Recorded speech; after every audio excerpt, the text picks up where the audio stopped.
এক অদৃশ্য মালিক তাদেরকে নিয়ে যাচ্ছে প্রতিদিন প্রতিনিয়ত।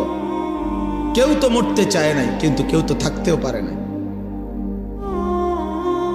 এজন্য এটাই অনিবার্য বাস্তবতা যে মরতেই হবে,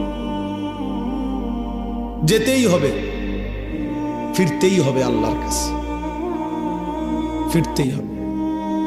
তাহলে কাজেই যেটা চিরন্তন বাস্তবতা, যেটা অনিবার্য সত্য, সেটাকে পাশ কাটানো বুদ্ধিমানের কাজ না।